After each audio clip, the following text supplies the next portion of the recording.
I'm sure you guys have had moments like this where you're so pumped, you're gunning for this thing, you get it, and then there's this huge letdown multiplied by 10 because it was just ruthless. Hello everyone, and welcome back to another episode of The Pursuit of Purpose. Today I have a different episode for you.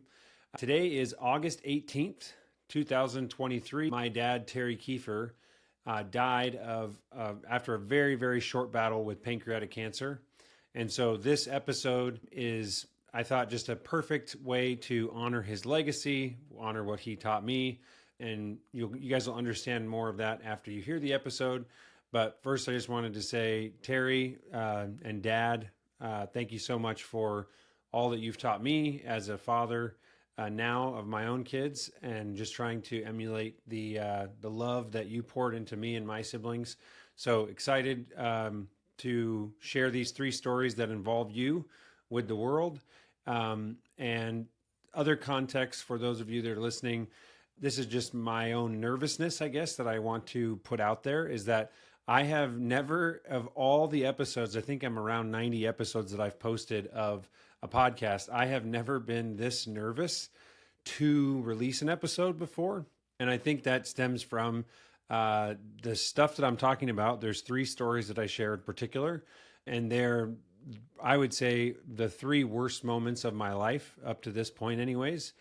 And one of them in particular is what is known as a UCD, or an unconscious driver. And it was through working with a coach who is now a good friend of ours, Jonathan Heston. Jonathan, I'm sure you'll listen to this. You've been amazing, really helped Natalie and me as we continue to try and level up and become the best version of ourselves through work, business, life, friends, parents, and all that. This UCD has really driven so many of my actions, it's been a motivator for me. It's been something that held me back. It's been something that drove me and was kind of unconsciously making me make decisions that I wasn't even aware of. But I'm also still ashamed of it in a way. I also want to give a shout out to my sister, Nicole. For those of you that don't know, she has this amazing channel that she has created with sharing stories of shame. So in a way, Nicole, you, and just being inspired by what you've done and sharing your own story and struggles, and then helping other people have a platform to share theirs. That was definitely, there was some energy and some love and encouragement that I got from seeing you do what you've done. I think that's the biggest context for what this is. The only other thing I would say is that this is a talk that I gave about a month ago. It was in the middle of July, as a part of a coaching group that I'm a part of here in Coeur d'Alene called Man on a Mission. And the group has just been unbelievable. Everybody in the group was asked to give a talk for 15 to 20 minutes on whatever topic they wanted. And there were several people that gave talks prior to me giving talks. And I just felt very moved and called to share these three stories as a way for, I guess, to be honest, part of my own healing, but also to share and hopefully inspire, uplift any and all of you that end up hearing this. So after hearing this episode, if there was something in here that was moving to you or you thought was special, obviously I post tons of episodes. This one is the one that I'm most nervous about. And I've had the most thoughts of maybe you shouldn't do this, maybe you shouldn't post this. I'm just asking, I guess, for some validation and feedback in any way. If you listen to this and you're moved or inspired in some way, I'd love to hear that. Send me a text, shoot me an email, whatever. This is a big step for me. It's uncomfortable. As I'm recording this, I'm like, you should probably edit the shit out of this and not let anybody see this or make me not look so stupid or whatever. But I'm just going to post it. And I'm posting the raw, uncut video of my talk. There is some swearing. So sorry for those of you that wouldn't listen to this around kids, but it's, I put a lot of time and effort preparing for this. Thank you, Jonathan, again, for the work that you put in helping me craft this. But for the rest of you, enjoy the next 30 minutes of my talk, the three worst moments of my life. What I'm going to talk about today are the three worst moments of my life. And they all involve my dad, who's on some pictures here behind us.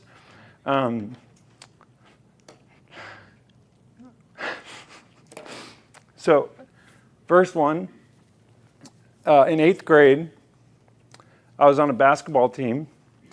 My mom and dad were both teachers. And we had 5 kids. I was in the middle of 5 kids. Didn't have a ton of money, but somehow I was lucky enough to be on, and I got tried out for this AAU basketball team. I was worked so hard. I was just doing everything I could, and I found out that I had made the team. And somehow, I don't even know how much it cost. I asked my mom, how did you guys pay for that? And she was like, I don't remember. I think we asked for a discount because it was thousands of dollars for this season. And I was so stoked. And the nickname that these teammates gave me was Farmer Kiefer, which is, again, on the surface level, it's like, what's the big deal about that?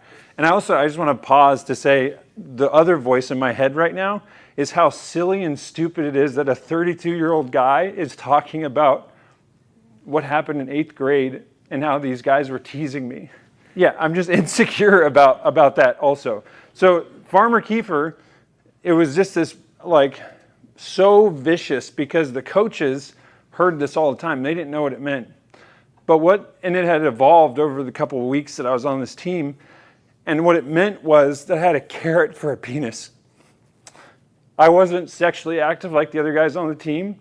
So they would do things and say things constantly. And I didn't even know half the time what these things meant. And it was just constant, it didn't matter if I had the best play or the worst play because I was so nervous and just worried that I was if I said the wrong thing, they were going to say something. So I developed I was just incredible. I wouldn't cry at practice. I'd be tough and try and make a joke or do what I could or work harder and beat the guy who was the asshole. But it would always come back and just right in my face. And I hate it. It's it got to this point where I hated, I would get so nervous going to practice. And this one day in particular, we get outside, I think I was at a friend's house and they dropped me off. And we're waiting outside for the coach to get there. And this kid comes up to me and he goes, "Hey, Kiefer, smell my finger." And I was all right, trying to fit in or whatever. It turns out he had just got done fingering a girl. And it was just another round of humiliation right before practice starts. And I was just fuck,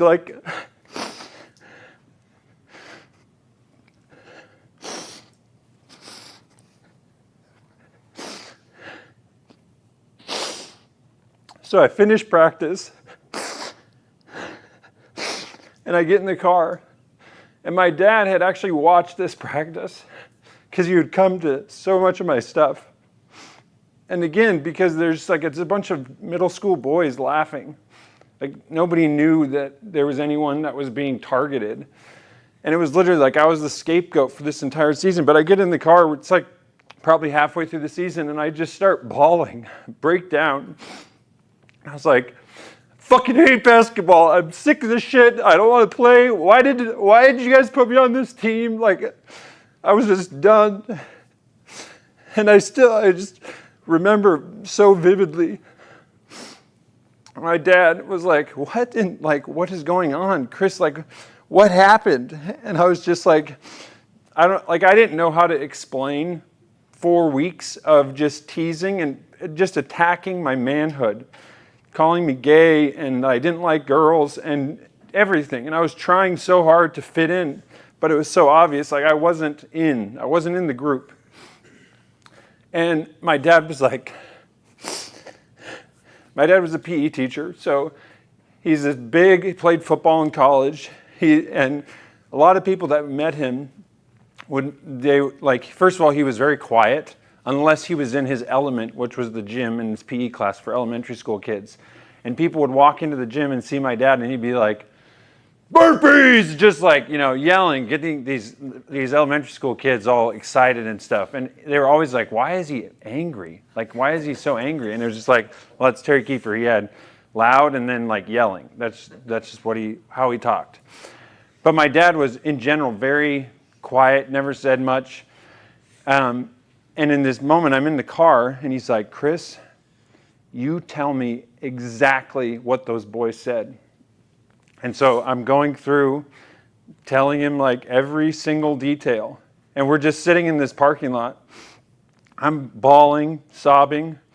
And he's like, Chris, you don't have to finish this season if you want. You don't have to come back here.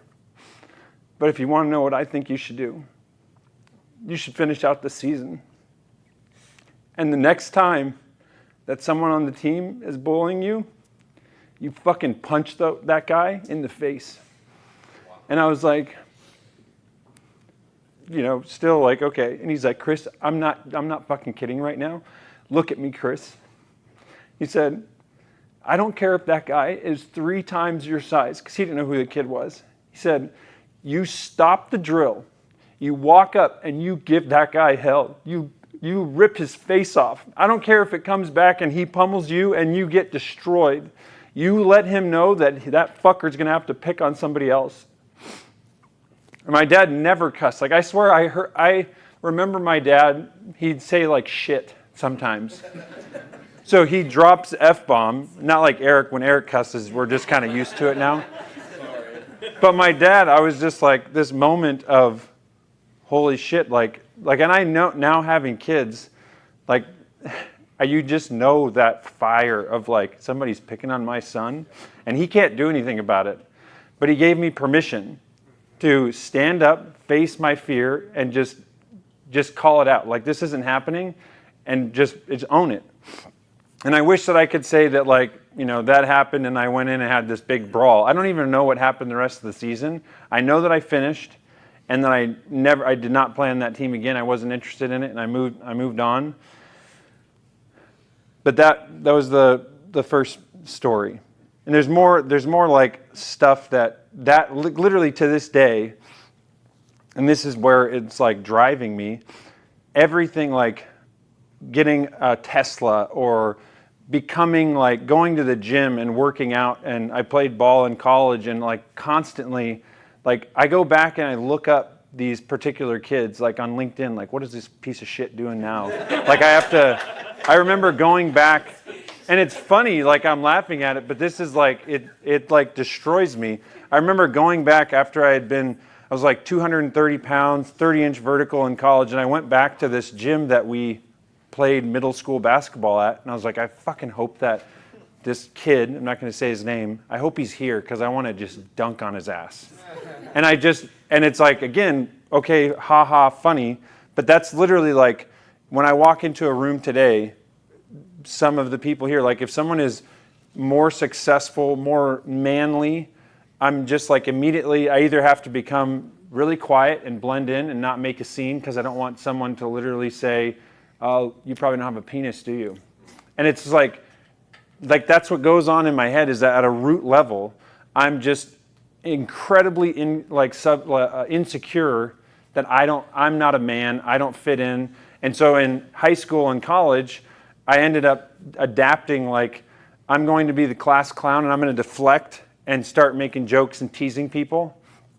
And that led to mistreating girls and teasing people. And I come to find out in preparing for this talk that there were people in high school, because I was calling and sharing and just like telling people I was grateful. This is also in this preparation, that I found out that I then started bullying other people when I thought I was just having fun and joking around and teasing. And so it wasn't like, the point is that with my dad, like just learning about love and realizing that love is strong. That's part one. So second story, junior year of high school, I'm the captain of the varsity, and we're in this game. I'm a post, and this is an incredible statistic. It's true. I probably had 16 or 17 points. I shot 18 free throws because of how many fouls I drew from these people just like hacking me. And I missed 15 free throws. 3 for 18 from the line. Our team loses by 2 points, and I was absolutely pissed. Like devastated, angry, and of course, every single person's like, oh, it's fine, Chris. Like, it doesn't come down to one shot. And I'm like, yeah, but it comes down to fucking 15 shots. Like they're free throws. You got to make the free throw. And I'm like, blew my mind, and people are like trying to cheer me up, and I'm like, it made me so angry. I go in the locker room and I sat down in the bleachers, or in the locker room, I pulled the shirt over my head. I was like, I don't want to talk to another person. I don't want to see another person. I'm just sitting here. I'm not going anywhere. Because if I have one more person tell me to pick my head up and it's okay, Chris, I might literally lose my shit, because at a certain point you just have to call out like, that was fucking terrible, Chris. And you need to get in the gym and practice. Because if you do that again, we're not going to win another game this season. That's like what I wanted to hear and get angry. But I was like, I'm just going to sit here and let everybody leave, because if someone else tries to cheer me up, I'm going to lose my mind. So as I'm sitting there, not talking to anybody, I'm like, you know what? I'm going to go shoot 100 free throws. I'm going to make 100 free throws before I leave this gym. And I don't want to see anybody, so I'm just going to wait until everyone's gone and I'm going to go. I don't care if I miss 1,000 shots. I'm making 100 free throws before I leave this gym. So 40 minutes probably goes by, and there's no like buzzing around or I don't hear anybody. So I go in the gym, and Mr. Gina Dasa, our high school janitor, is like up, vacuuming out all the bleachers. And I'm dribbling the basketball. I'm like, oh yeah, just empty gym, just back like my happy place. Walk out to the free throw line, and I look over, because I just like walked under, and there's my fucking dad sitting in the bleachers. He just waited for 40 minutes. And I was like, which is hilarious, I'm now pissed that my dad waited. It's like, can't you tell everybody else is gone? I didn't say anything to him, but like literally the whole school is gone. Everyone in Beaverton is sleeping. Why are you here? So I'm just like, all right, I'm just going to shoot free throws with my dad watching, like whatever. So I'm like, probably had very obvious, like just frustrated body language. But my dad played the next 15 minutes to perfection. He knew me, and he didn't say anything. So he's watching. I'm shooting free throws, probably missed, another 20. And then he comes down, starts rebounding for me. Just pass me the ball back. And I'm shooting, pass me the ball back, doesn't say anything. And then after, who knows how many shots, 15 minutes of shooting, he started saying this thing that he said to me when I was in elementary school, when he was first teaching me how to shoot. He was trying to teach me about visualization and like positive self-talk and stuff. So he passes the ball back to me. He's like, I got this one. It's going in. So I shoot again. He passes the ball back. I got this one. It's going in. That's like what he would tell me every time I shoot a free throw. That was literally the only thing he said to me the entire night. Like at some point, I made my 100 free throws. We went home, never talked about it again. And that was Terry Kiefer. It was just like, he was always there. He would drive 2.5 hours in pouring rain on a Thursday night to go watch me play an away game. And then he'd come back and he'd wake up and go to school as a PE teacher. And that, like having kids now, realizing like the value of when you love somebody, you don't have to know what to say. You don't have to know like how to be a dad. You just literally have to be there, show up and stand there and just observe. Like I've thought a lot about, I was embarrassed for many years that my dad was just a PE teacher, and all my other friends' dads were, the VP of this company and the tech owner of this and founder, blah, blah, blah, all this fancy stuff. And they're like, what does your dad do, Chris? I'm like, oh, he's an elementary PE teacher. Like the little kids that are annoying. Yeah, he goes in the gym with them and tells them to climb the rope and stuff, And like I was embarrassed by that. But if my dad would have been on a road trip or a sales conference or whatever at that game, he could have watched the game film. He could have been like, oh, how'd it go, Chris? And I would have said, oh, it's terrible, missed a lot of free throws, don't want to talk about it, whatever.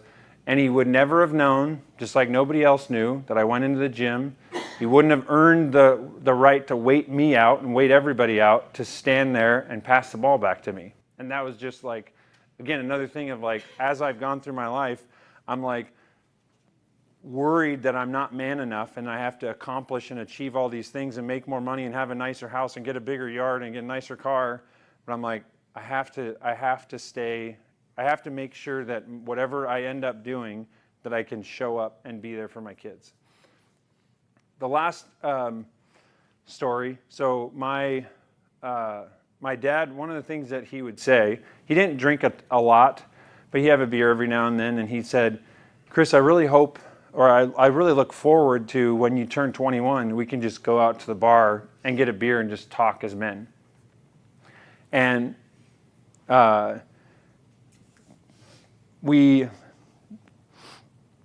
so my end of my junior or sophomore year, come home from college, and my birthday was in August, so I turned 21 between my sophomore and junior year. Come home from college, my dad, who had taught at the same school for 33 years, student taught there and then taught for 33 years and then retired at age 57. 2 weeks into his retirement, he gets diagnosed with pancreatic cancer. So I am home for college, and we're hanging out. Dad just got diagnosed with pancreatic cancer, which at the time, we didn't know a ton about, but it's the most vicious, the survival rate is terrible. Again, we're blocking all this stuff out as a family, and our whole family was like, oh, he's going to get better. It's going to get worse before it gets better, but he'll get better. Just got to, believe. Terry's a fighter. He's going to do this. At the end of that summer, I'm getting ready to go back to school, and we're sitting in my grandpa's living room in Rathdrum, actually, and this, I don't remember which picture it is. So this is actually in my grandpa's living room right here, and later you guys can come see this, but this big football player in 3 months had probably lost close to 100 pounds. He's on a feeding tube. He could barely talk, and I'm getting ready to go back to school. So the whole summer, I just was I was afraid to have the hard conversation to ask, to confront death with your parent, with your dad. Dad, you're dying. And we were in my head, I was like, oh, he'll be fine. He's gonna beat this. So I wasn't having those conversations. And all I knew to say at the end of this was hey, Dad, no, don't worry about getting up. I was gonna kind of lean over and give him a hug in the chair. And he muttered something which I couldn't make out because he couldn't speak, and he starts moving his legs, and so he he's trying to push himself out of the chair. He finally stands up and he goes to give me a hug, and he's so weak and he can't stand up straight, and his head's hanging over, and I remember his head just hitting me in the chest. And it was the last hug that I ended up giving my dad, because a week later, I get a call at 2 a.m. that my dad's died. And the last thing that I said to my dad before I left the room was, hey, Dad, over fall break, we'll be back for that beer that you've always wanted to have. And obviously that never happened.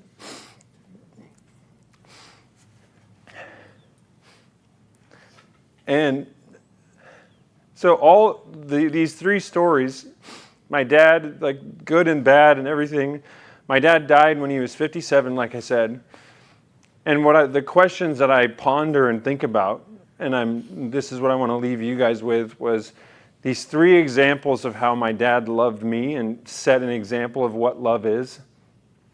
That love is strong. So this is something that there's a few people in my life that I really care about, and I know, and this maybe relates to some of you, we're afraid of stuff. We're afraid, like you said, you're afraid to post a video. And for me, I legitimately have these fears of oh, if I do this thing, someone's going to call me a loser, or they're going to say that's weird, or why did you bring in pictures of your dad, Chris? These are the stuff that goes in my head all the time.